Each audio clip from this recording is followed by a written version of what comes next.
Slava Ukraina. Mr. President, please.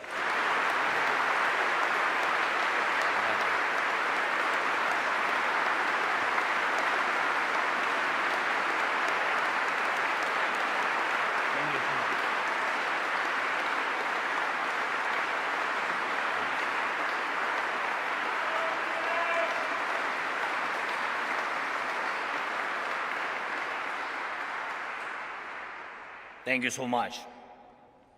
Thank you. The people of the United Kingdom and their honorable representatives, all the people of England and Scotland, of Wales and Northern Ireland, of all the lands which have been home to brave souls since Europe came into existence.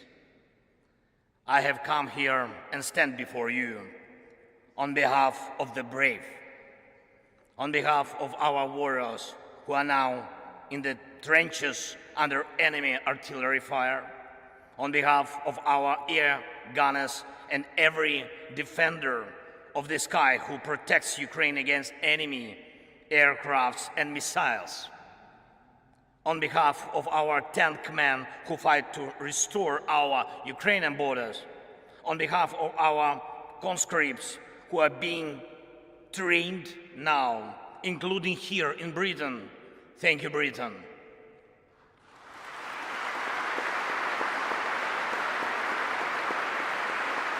And who will be then deployed to the front line, skilled, equipped, and eager to win.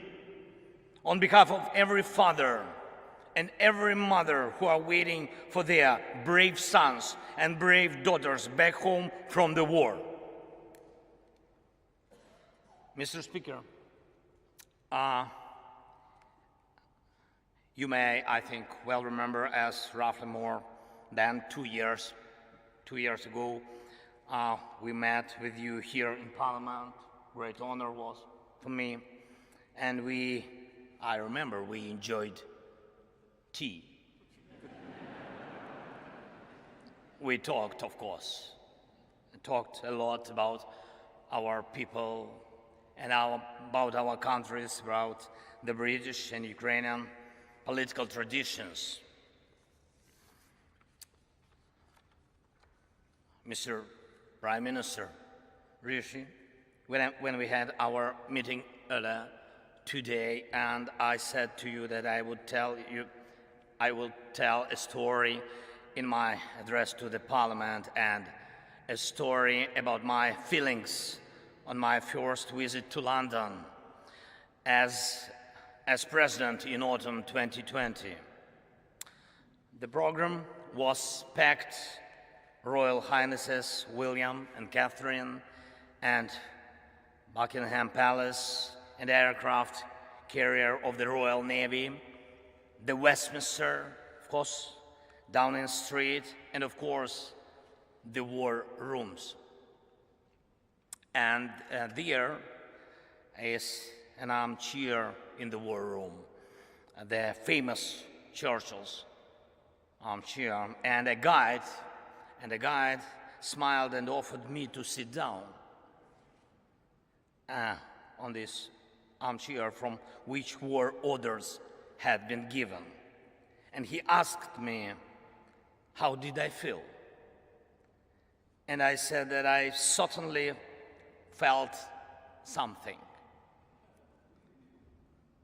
But it is only now that I know what the feeling was.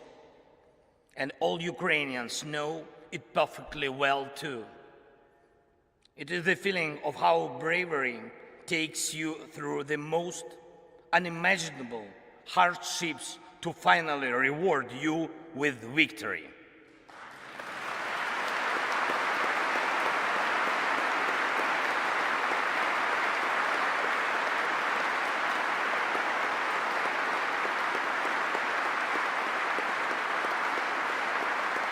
Ladies and gentlemen, I thank you for your bravery. Thank you very much from all of us. Yes, please.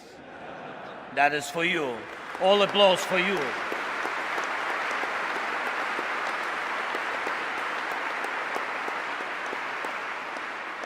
London has stood with Kiev since day one. From the first seconds and minutes of the full-scale war, Great Britain, you extended your helping hand when the world had not yet come to understand how to react. Boris, you got others united when it seemed absolutely impossible. Thank you.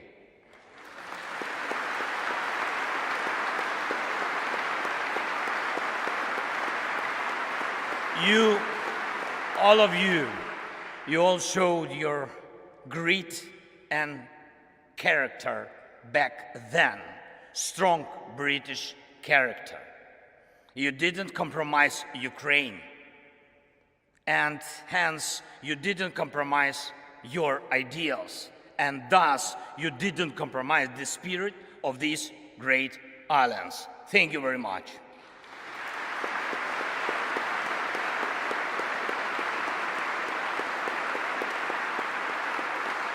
And of course, everybody understands that our countries knew absolutely different times.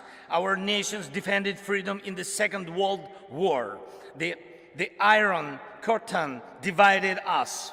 Our people went through crisis and growth, through inflation and periods of social losses and social gains. It was tough, but we always found strength and stamina to move ahead and achieve results.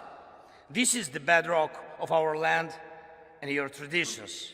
Ukrainians and Brits defeated the fear of war and had the time to enjoy peace.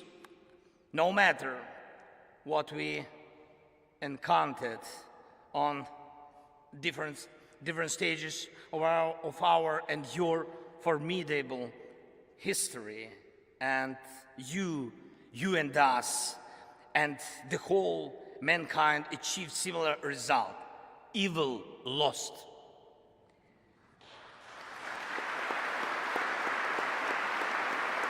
Evil lost. We will always come out on top of evil. This lies at the core of our, but also your traditions. However, the horizon never stays clear for a while.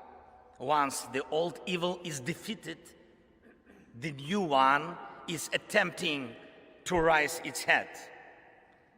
Do you have a feeling that the evil will crumble once again? I can see in your eyes now we think the same way as you do. We know freedom will win.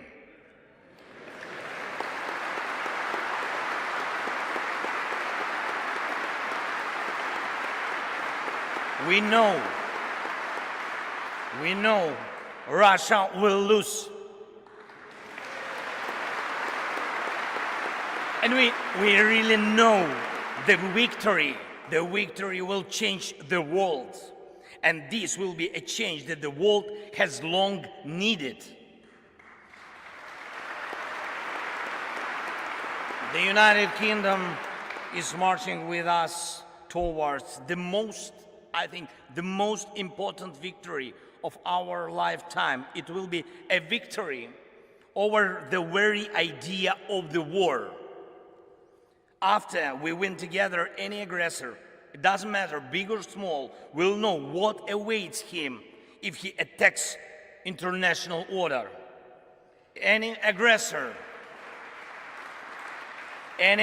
who will try to push the boundaries by force, who will inflict destruction and death on other peoples, who will try to endure his dictatorship at the expense of other people's blood in criminal and unprovoked wars, as the Kremlin does.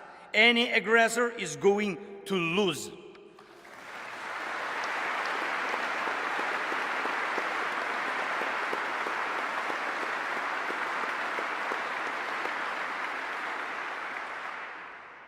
Ladies and gentlemen, we have already achieved remarkable results, and we must make every effort to turn our achievements into the foundations of the future global security architecture. The world needs your leadership, Britain, just as it needs Ukrainian bravery.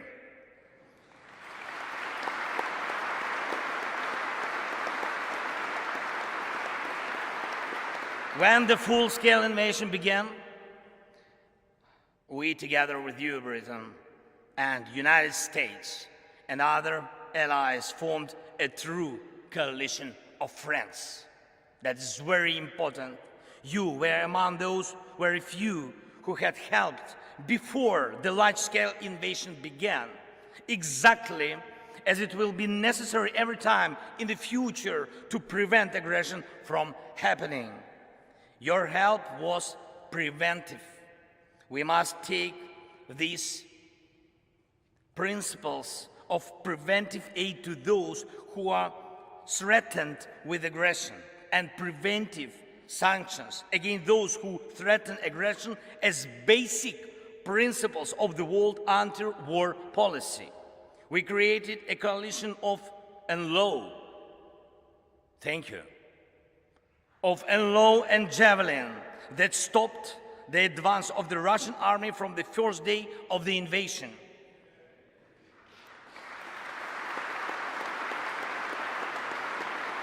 We built the coalition of artillery rounds and a coalition of air defense which allow us to save the lives of our children, of our people, of our civilians, our women, our elderly, and our cities from Russian atrocious occupation and missile terror. We put together a powerful sanction coalition, and your leadership is protecting international legal order through sanctions against a terrorist state cannot be questioned. And we have to steadily continue along this way until Russia is deprived of any possibility to finance the war. Most importantly, together with the G7, we brought about a coalition of values, a coalition that protects the rule-based world order and human rights, a coalition that will work in such a way that over time there will simply be no gray areas in the world in which human life doesn't matter. In order for it to be so, there must be justice. Anyone who invests in terror must be held accountable. Anyone who invests in violence must compensate those who have suffered from terror.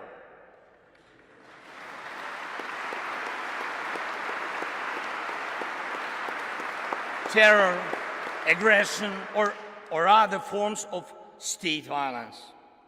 Our proposals for the creation of a special tribunal for the crime of Russian aggression against Ukraine and special compensation mechanism which will compensate war losses at the expense of Russian assets are based on such principles.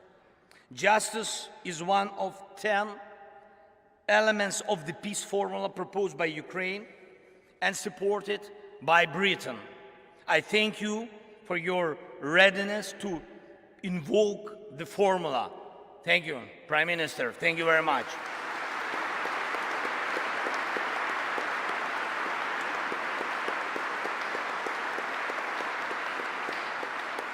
As I already mentioned, Ukrainian soldiers are being trained in Britain, in particular to operate Challengers, your main battle tanks, and it's a tank coalition in action.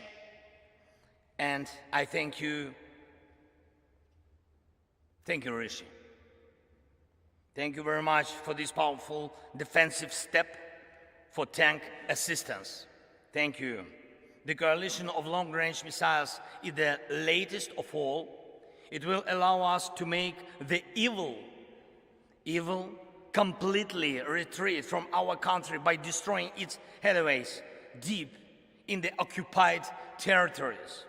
And it's not just, I'm not speaking just about weapons.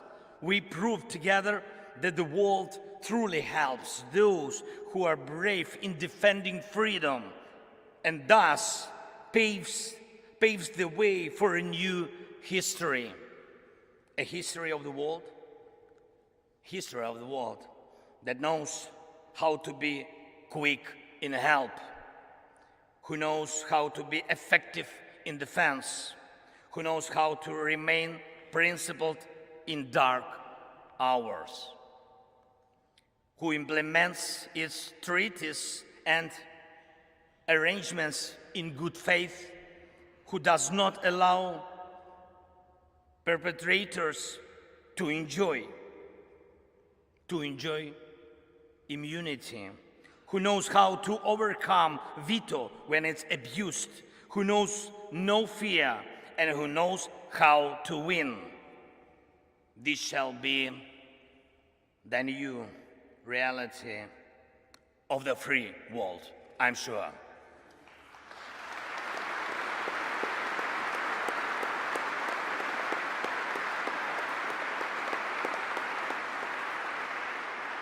However, evil is still around today, and the battle continues. Yes, we know how it's going to end and how we are going to feel on the day victory comes. Every day we continue to pay with lives, pain and tears for bringing victory closer, with the lives of our people, our heroes, whom we lose in battles, with the lives of our heroes who take life and death risks every day to save as many of our soldiers and civilians as possible. And today, I will have the honor to be received by His Majesty the King. It will be a truly special moment for me, for our country. And in particular, because I will convey to him from all the Ukrainians the words of gratitude for the support His Majesty showed to them when he was still the Prince of Wales. And I also intend to tell him something that is, I think that is very, very, very important, not only for the future of Ukraine, but also for the future of Europe. In Britain, the king is an Air Force pilot. And in Ukraine today, every Air Force pilot is a king.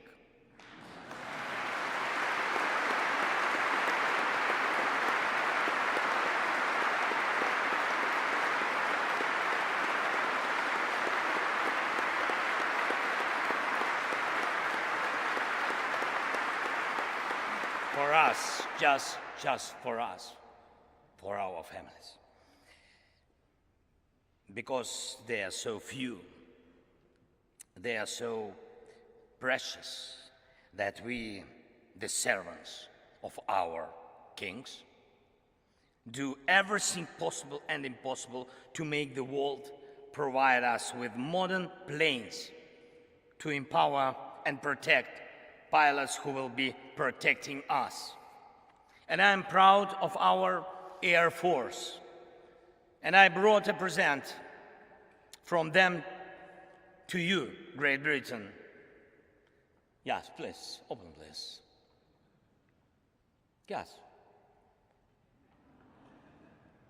Yes. To the speaker. Yes, speaker. I will. And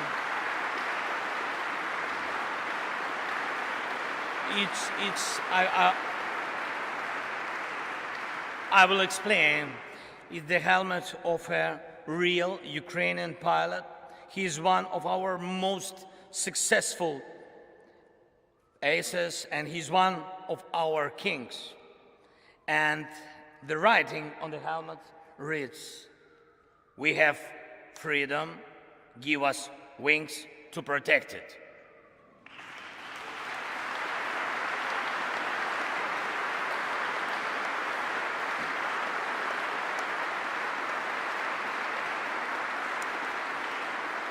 I trust this symbol will help us for our next coalition of the plains, and I appeal to you and the world with simple and yet most important words: combat aircrafts for Ukraine, wings for freedom.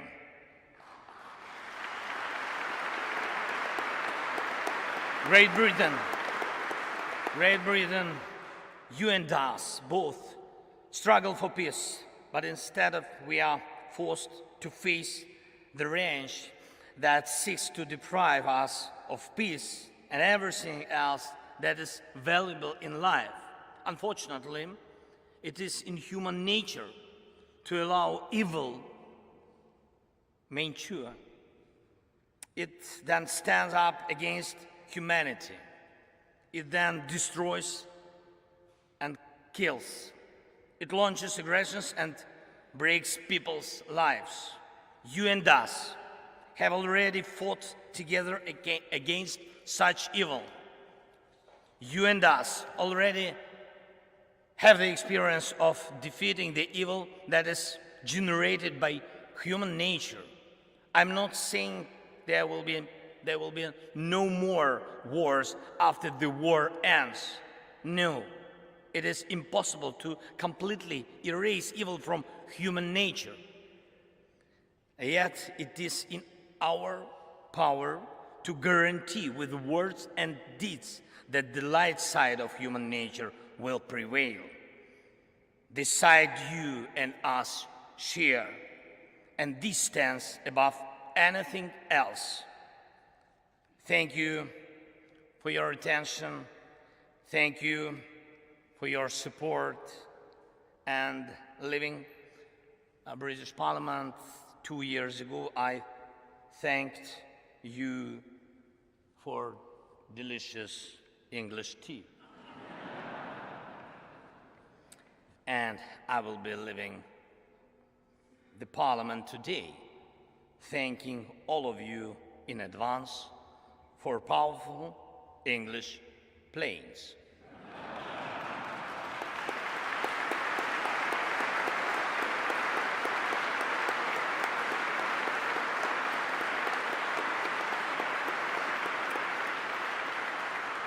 By the way, it's almost 5 o'clock. God bless Great Britain and long live the King. Slava Ukraini!